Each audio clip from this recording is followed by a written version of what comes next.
बिस्मिल्लाहिर्रहमानिर्रहीम। अस्सलाम वालेकुम।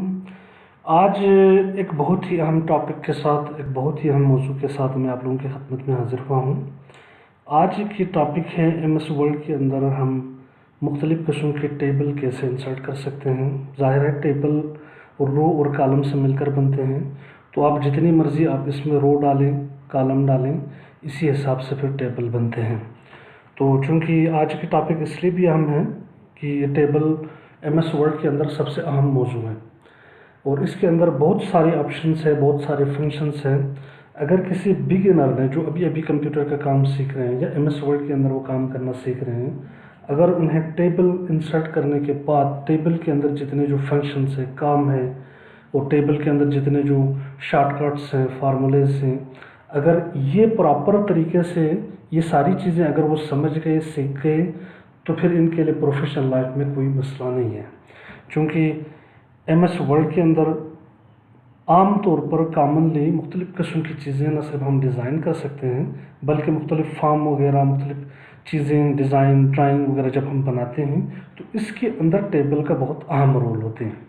तो सबसे पहले इस वीडियो को देखने से पहले मेरी आप लोगों से गुजारिश है कि आप लोग अपने साथ कागज़ पेंसिल साथ रखें। जैसे जैसे मैं आपको शॉर्ट कमांडें, मुख्तलिफ़ किस्म के फंक्शंस वगैरह, फार्मूले वगैरह बताने जा रहा हूँ, वो साथ साथ आप रिटर्न में अपने पास लिख भी लें, सेव भी रख सकें, ताकि जब बाद में आपने प्रैक्टिस शुरू करना हो तो आपको बार बार वीडियो देखने की ज़रूरत पेश ना आए।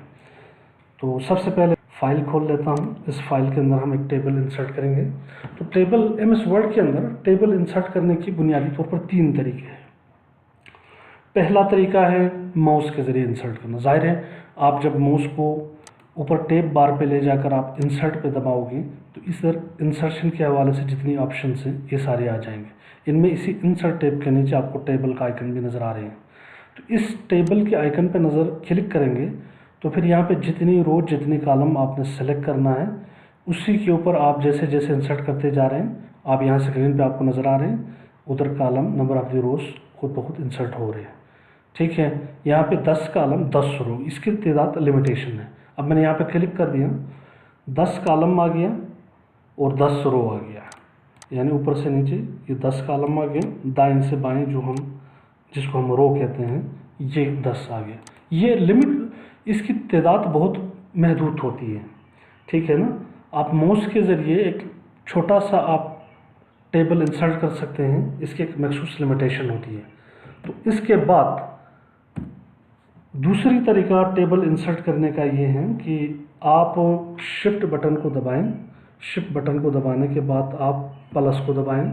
इसके बाद आप डैश बटन को दबाते जाएं। आप दबा के रखें या दबाते जाएं। जितनी साइज़ आपने कॉलम के लेंथ का रखना है उसी साइज़ के मुताबिक आपने दोबारा फिर शिफ्ट प्लस दबाना। अब यहाँ पे मैं एक छोटा सा कॉलम इंसर्ट करना चाहता हूँ, तो इस छोटा सा कॉलम के लिए चंद एक डैश को दबाने के बाद शिफ्ट प्लस मैंने दबाया है। अब ये कॉलम इंसर्ट हो गया। अब यहाँ पे मैं एक नॉर्मल साइज़ का मैं कॉलम इंसर्ट करना चाहता हूँ, तो इसके लिए फिर शिफ्ट प्लस करके मैंने इसकी लिमिटेशन ख़त्म की है। इसके बाद यहाँ पे मैं एक बड़ा कॉलम इंसर्ट करना चाहता हूँ, इसके लिए फिर शिफ्ट दबाकर प्लस के साथ में से मैंने इसके लाइन को यहाँ पे स्टॉप किया है। अब इसके बाद फिर मैं इंटर दबाऊँगा तो ये एक 4 कॉलम 1 रो पर मुश्तमिल टेबल वजूद में आ गया। अब इसके अंदर फर्दर आपने जितनी रो इंसर्ट करना है तो आप ये राइट साइड पे रखेंगे, टेबल से बाहर निकाल कर आपने यहाँ पे क्लिक करेंगे। क्लिक करने के बाद आप इंटर दबाएंगे। जैसे आपने इंटर दबाया दूसरी रो इंसर्ट हो गई। अब बार बार आप यहाँ बाहर आके क्लिक करने के बजाय अब आपने ऊपर से F4 को प्रेस करना। F4 को प्रेस करने से जितनी मर्ज़ी आप रो इंसर्ट करना चाहते हैं ये आपकी कमांड बार बार रिपीट हो जाएगी। ठीक है, एमएस वर्ड के अंदर, टेबल के अंदर या वर्ड के अंदर कोई भी फार्मूला एक दफ़ा देने के बाद उसी फार्मूले को अगर आपने दोबारा रिपीट करना हो उसके लिए F4 का बटन यूज़ होंगे। तो यहाँ पे हमने सबसे पहले शिफ्ट प्लस डैश के ज़रिए हमने एक रो और 4 कॉलम पर मुश्तमिल एक टेबल हमने इंसर्ट किया है। इसके बाद फिर बाहर रखकर हमने यहाँ पे हमने एक रो इंसर्ट किया है। इसके बाद F4 के ज़रिए हम बार बार रिपीट करके हम रो को इंसर्ट कर रहे हैं। ये दूसरा तरीका है, ये टेबल के एमएस वर्ड के अंदर टेबल इंसर्ट करने का दूसरा तरीका है। इसके अलावा एक और तीसरा तरीका भी है, वो है एक मुख्तसर सा शॉर्टकट फार्मूला, वो मैं आपको बताने जा रहा हूँ। Alt+A+IT, जैसे ही आप Alt+A+IT इंसर्ट करेंगे, इंसर्ट टेबल का मेनू आपके सामने आ जाएगी। अब ये देखिए, इंसर्ट टेबल का मेनू आपके पास आ गया है। इसमें टेबल साइज़ के बारे में पूछ रहे हैं, यानी इस टेबल के अंदर आपने कितने कॉलम रखना है, कितने रो रखना है। फ़र्ज़ करें मैं यहाँ पे कहता हूँ 8 मुझे कॉलम रखना है, 8 मुझे रो इंसर्ट करने हैं। अब इसके बाद मैं इंटर दबा के ओके कर देता हूँ, तो यहाँ पे 8 कॉलम आ गई, 8 रो गए। अब आपकी मर्ज़ी है, आप जितनी मर्ज़ी बड़े टेबल रखिए। आप 50 रो भी इंसर्ट कर सकते हैं, आप 50 कॉलम भी इंसर्ट कर सकते हैं, आप 100 कॉलम भी इंसर्ट कर सकते हैं। इसकी कोई लिमिटेशन नहीं, आपकी अपनी मर्ज़ी है, जितनी मर्ज़ी आप कॉलम और रो इंसर्ट करना चाहें तो आप कर सकते हैं। ठीक है, ये टेबल इंसर्ट करने का तीसरा तरीका है। अब यहीं से फिर आगे हम चलेंगे। टेबल तो इंसर्ट कर दिया, अब इसके अंदर हम कोई काम करना चाहते हैं। फ़र्ज़ करें मैं यहाँ कुछ लिखता हूँ, सीरियल, कुछ डेटा मैंने फिल किया है। अब ये डेटा फिल करते करते यहाँ पे पहुँचकर मुझे कुछ कॉलम कम पड़ गए हैं। अब मैंने कुछ कॉलम मज़ीद इंसर्ट करना है। यहाँ पे इंग्लिश और सोशल स्टडीज़ के लिए मैंने 2 कॉलम इंसर्ट करने हैं। अब ये कॉलम इंसर्ट करने के लिए, टेबल को इंसर्ट करने के बाद तो दूसरी अहम चीज़, कॉलम को इंसर्ट करने के लिए, कॉलम ज़ाहिर है ऊपर से नीचे की जो लाइन होती है उसको कॉलम कहा जाता है। रो दाएं से बाएं जो रो होती है इसको रो कहा जाता है। अब अगर मैंने कॉलम को इंसर्ट करना हो तो कॉलम को मुझे या राइट साइड पे इंसर्ट करना होंगे या लेफ़्ट साइड पे इंसर्ट करना होंगे। अब फ़र्ज़ करें मैं जनरल साइंस के रो के कॉलम के अंदर रखकर इस जनरल साइंस के कॉलम के राइट साइड पे मैं एक कॉलम इंसर्ट करता हूँ, इसके लेफ़्ट साइड पे मैं एक कॉलम इंसर्ट करता हूँ। यानी टेबल इंसर्ट करने के बाद दूसरा अहम काम कॉलम इंसर्ट करना। ये कैसे इंसर्ट करते हैं?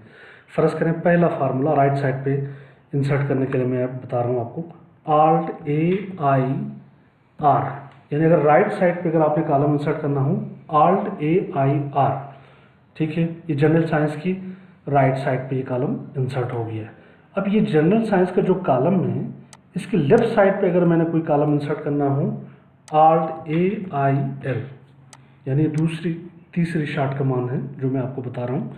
सबसे पहले टेबल इंसर्ट करना, टेबल के बाद जब इंसर्ट करेंगे number of the column, number of the rows को आप उसी वक्त आप लिख लेंगे। इसके बाद काम करते करते बीच में आपको कॉलम इंसर्ट करने की ज़रूरत पेश आई तो ये कॉलम 2 सूरतों में इंसर्ट हो सकती है, या राइट साइड पे या लेफ़्ट साइड पे। तो ये देखिए जनरल साइंस की राइट साइड पे भी हमने कॉलम इंसर्ट किया है, लेफ़्ट साइड पे भी कॉलम इंसर्ट किया है। इसके लिए कौन सा शॉर्ट कीज इस्तेमाल होता है ये मैंने अभी आपको बता दिया। अब यहाँ पे मैं लिखता हूँ सोशल स्टडीज़, ठीक है। यहाँ पे मैं इंग्लिश लिख देता हूँ, यानी 2 कॉलम की मुझे ज़रूरत थी तो 2 कॉलम मैंने इंसर्ट किया। तो इस तरीके से आप समझ गए होंगे टेबल के अंदर कॉलम कैसे इंसर्ट कर सकते हैं। इसी तरह नीचे रो के अंदर काम करते करते मुझे 7 रो यहाँ पे इंसर्ट हुए थे। इसके बाद 2-3 और रो की मुझे ज़रूरत है यहाँ पे इंसर्ट करना है। तो ये रो मैं कैसे इंसर्ट कर सकता हूँ? जिस तरह कॉलम में इंसर्ट करने के लिए राइट और लेफ़्ट साइड पे आप कॉलम इंसर्ट करते हैं, इसी तरह रो के लिए अबो और बिलो का ऑप्शन मौजूद थे MS वर्ड के अंदर। अब फ़र्ज़ करें ये जो 6 नंबर की रो है, इसके ऊपर एक मैं रो इंसर्ट करना चाहता हूँ।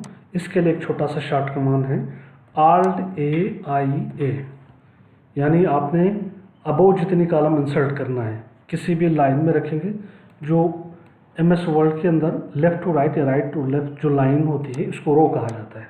अब इस रो के या तो आपने ऊपर इंसर्ट करना है या तो नीचे इंसर्ट करना है, मज़ीद रो इंसर्ट करना होंगे। तो जाहिर है फिर ये तो मैंने अबो किया, तो इसके लिए Alt+A+I+A। बिल्कुल इसी तरह अगर आपने बिलो कोई कमांड इंसर्ट करना, अब फ़र्ज़ करें ये जो 6 लाइन है, ये जो नवीद का रो है, इस रो के नीचे मैं अगर कोई रो इंसर्ट करना चाहूँ Alt+A+I+B, यानी ऊपर रो इंसर्ट करने के लिए Alt+A+I+A, नीचे रो इंसर्ट करने के लिए Alt+A+I+B। ये इस तरह के स्मार्ट शॉर्ट कमांड्स होते हैं जिनको आप साथ साथ लिखते रहें ताकि जब आप प्रैक्टिस करने लगें तो आपकी ये काम आ जाए। ठीक है, तो यहाँ पे 3-4 चीज़ें मैंने आपको बता दिया। पहली चीज़ टेबल इंसर्ट करना, दूसरी चीज़ कॉलम इंसर्ट करना, कॉलम लेफ़्ट और राइट दोनों जगहों पे इंसर्ट हो सकती है। इसके बाद रो इंसर्ट करना, रो ऊपर नीचे इंसर्ट होती है, अबो बिलो इंसर्ट होती है। ठीक है, इसके अलावा जब आपने रो इंसर्ट कर दिया तो अब इस रो को अगर एक दफ़ा आपने फार्मूला दिया, इसके बाद दूसरी जगह आपको ज़रूरत पड़ गई, आपने एक रो किया, दूसरी रो अगर इंसर्ट करना हो तो आप बार बार उसी कमांड को नहीं दोहराएंगे, बल्कि आप F4 दबाते जाएंगे। अभी देखो यहाँ पे मैंने नवीद के नीचे यहाँ पे मैंने, या फिर मैं आपको दोबारा मैं कमांड इंसर्ट करके दिखाता हूँ। फ़र्ज़ करें यहाँ पे मैं इन दो कॉलम को डिलीट कर देता हूँ। इम्तियाज़ अली के ऊपर मैं एक कॉलम रो इंसर्ट करता हूँ, Alt-A-I-A, ये कॉलम रो मैंने इंसर्ट कर दिया। अब मुझे एक रो नहीं 2-4 और रो इंसर्ट करने हैं, तो इसके लिए मैं बार बार ये कमांड में नहीं दूंगा, Alt-A-I-A, ये लेंथी हो जाएगी। लिहाजा जो एक कमांड आपने दिया है उसी कमांड को दोबारा बार बार रिपीट करने के लिए MS वर्ड के अंदर F4 का बटन यूज़ होता है। अब यहाँ पे एक कमांड मैंने दे दिया, इसको मैं दोहरा रहा हूँ, सिर्फ F4 दबाना है। F4 दबाया, एक और रो इंसर्ट हो गई, दूसरी दबाया एक और इंसर्ट हो गई, तीसरी दबाया एक और इंसर्ट हो गई। इसी तरह कोई भी कमांड MS वर्ड के अंदर एक दफ़ा देने के बाद उसी कमांड को बार बार रिपीट करने के लिए आप F4 दबाते जाएंगे। F4 के ज़रिए कमांड रिपीट होते जाएंगे। ठीक है, तो पांचवीं जो अहम चीज़ थी, किसी कमांड को जब आपने बार बार रिपीट करना हो तो इसके लिए कौन सा शॉर्ट कमांड होती, सिर्फ F4 का बटन यूज़ होता है। ठीक है, तो ये 5-6 चीज़ें आप समझ गए होंगे। अब इसके बाद टेबल आपने इंसर्ट कर दिया, टेबल के अंदर चंद एक रोज़ आ गए, कॉलम आ गए। अब इसके अंदर अगर आपने कोई चीज़ ड्राइंग करना हो, ड्रा कैसे करेंगे, फ़र्ज़ करें मैं आपको यहाँ पे दिखाता हूँ। टेबल ड्रा करने के लिए फ़र्ज़ करें ये कॉलम मैंने इंसर्ट कर दिया, इस कॉलम के अंदर नीचे मैंने एक और लाइन अगर ड्रा करना हो, या फिर दाएं से बाएं एक और लाइन ड्रा करना हो, इसके लिए एक शॉर्ट कमांड होती Alt-A-W। जैसे ही आप Alt-A-W का बटन दबाएंगे, यानी इसी टेबल के अंदर रख के आपने Alt-A दबाना, Alt-A-W दबाएंगे तो आपका ये जो कर्सर थे, माउस थे, एरो का निशान थे, ये पेंसिल की शक्ल अख्तियार कर गया है। अब इसके बाद आप यहाँ से इन दोनों, इस लाइन के फादर नेम के लाइन से नीचे जो लाइन है 2 नंबर की लाइन तक आप एक लाइन ड्रा करते हैं। फ़र्ज़ करें मैंने यहाँ पे रखा है, प्रेस करके मैं नीचे ले आया हूँ, एक लाइन ड्रा हो गई। इसी तरह मैं इसको दाएं से बाएं अगर मैं एक रो की शक्ल में अगर ड्रा करना चाहूँ तो यहाँ से मैं ड्राइंग कर सकते। इसी तरह आप अपने मर्ज़ी से कॉलम या रो इंसर्ट करने के अलावा भी अगर आपने स्पेसिफिक किसी सेल को आपने ड्राइंग करना हो, पार्टीशन करना हो, या कोई चीज़ आपने वो करना हो तो Alt-A-W का आप कमांड जैसे यूज़ करेंगे, इससे फिर आप टेबल की लाइनिंग ड्रा कर सकते हैं। ढेर सारी चीज़ें आप यहाँ पे कर सकते हैं। ठीक है, तो ये 7वां चीज़ थी। अब इसके बाद अगर आपने टेबल को सिलेक्शन करना हो, अब यहाँ पे जो लाइन ड्रा करना था, लाइन ड्रा हो गया, अब इसके बाद मुझे फर्दर और कोई काम नहीं करना है, तो इस कमांड को ख़त्म करने के लिए मैं कौन सा की दबा रहा हूँ, एस्केप की दबा रहा हूँ। जैसे ही मैंने एस्केप की दबाया है वो कमांड ख़त्म हो गया। ठीक है, अब इसके बाद 8वां चीज़, कहीं पे काम करते करते उस टेबल को आपको सेलेक्ट करने की ज़रूरत पेश आती है, या कहीं किसी रो को आपको सेलेक्ट करने की ज़रूरत पेश आई, या ऊपर से नीचे किसी कॉलम को अगर आपको सेलेक्ट करना पड़े, तो टेबल को सेलेक्ट करना, कॉलम को सेलेक्ट करना, रो को कैसे सेलेक्ट करते हैं, इन चीज़ों के बारे में भी मैं आपको एक छोटा सा शॉर्ट कमांड्स बताने जा रहा हूँ। सबसे पहले टेबल को सेलेक्ट करना। टेबल को सेलेक्ट करने के लिए पहला तरीक़ाकार, आप यहाँ पे जाएंगे कॉर्नर पे, ये जो जहाँ पे क्रॉस का निशान नज़र आ रहे हैं इसके ऊपर क्लिक करेंगे तो आपकी टेबल सेलेक्ट हो जाएगी, पूरी की पूरी टेबल। ठीक है, इसके अलावा अगर शॉर्ट कमांड के जरिए अगर आप टेबल को सेलेक्ट करना चाहें, टेबल के अंदर रखना है कहीं पे भी, इसके बाद Alt-A-C-T। जैसे ही Alt-A-C-T का बटन दबाएंगे आपकी टेबल ऊपर से नीचे तक जितनी टेबल है, जितनी साइज, ये पूरी की पूरी टेबल सेलेक्ट हो जाएगी।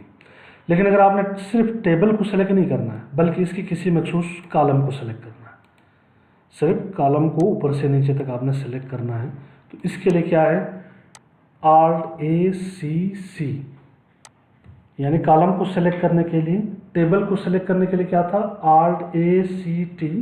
लेकिन अगर आपने सिर्फ कॉलम को सेलेक्ट करना है, Alt-A-C-C, यानी यहाँ पे रखना है। इसके बाद Alt-A-C-C, यानी जोन सा भी कॉलम आपने सेलेक्ट करना है, उस कॉलम के किसी भी जगह पे आप रखें, किसी भी लाइन में, किसी भी सेल में आप अपने कर्सर को रखें। तो इसके बाद फिर आपने ये कमांड देना है। ये कमांड देंगे तो आपकी ये कॉलम सेलेक्ट हो जाएगी। बिल्कुल इसी तरह अगर आपने किसी रो को सेलेक्ट करना है, फ़र्ज़ करें ये मैं 2 नंबर की रो को मैं सेलेक्ट करना चाह रहा हूँ, या मैं 5 नंबर की जो रो है इसको मैं सेलेक्ट करना चाहता हूँ, तो एक चीज़ तो मैं माउस के ज़रिए कर सकता हूँ, ऊपर से नीचे इस तरह खींच के सेलेक्ट कर सकता हूँ। दूसरी चीज़ तो मैं यहाँ से शिफ्ट दबाने के बाद भी मैं राइट साइड वाली एरो की से मैं सेलेक्ट कर सकता हूँ। लेकिन अगर आपने शार्ट कमांड यूज़ करना है, Alt+A+C+R यूज़ करना है। Alt+A+C+R यूज़ करेंगे तो ये पूरी रो सेलेक्ट हो जाएगी। तो अब यहाँ पे टेबल को सेलेक्ट करना, रो को सेलेक्ट करना, कॉलम को सेलेक्ट करना भी आप सीख गए हैं शार्ट कमांड के ज़रिए। अच्छा, इसके अलावा एक और अहम चीज़, यानी जो अभी मैं आपको सिखाने जा रहा हूँ, टेबल के अंदर बाज़ औक़ात हमें ज़रूरत पड़ जाते हैं। तो एक टेबल के सेल में हम काम कर रहे हैं तेज़ी से, फ़र्ज़ करें यहाँ पे मैंने 12 लिखा, यहाँ पे मैंने 15 लिखा, यहाँ पे मैंने 8 लिखा, यहाँ पे 9 लिखा। तो माउस के ज़रिए बार बार एक टेबल एक सेल के अंदर चीज़ लिखने के बाद फिर माउस पकड़ के फिर आप दूसरे रो में जाएँ, फिर वहाँ पे कोई चीज़ लिखें, फिर दूसरी तीसरी रो में जाएँ, वहाँ पे आप कोई चीज़ लिखें। इस तरह बार बार कभी आप कीबोर्ड के अंदर कुछ लिखेंगे, कभी आपके हाथ माउस पे जाएंगे, आपकी रफ्तार, आपकी स्पीड घट जाएगी, कम हो जाएगी। इसके लिए काम करते करते एक सेल से दूसरी सेल में जाने के लिए शॉर्टकट तरीक़ेकार क्या है, टैब का बटन है।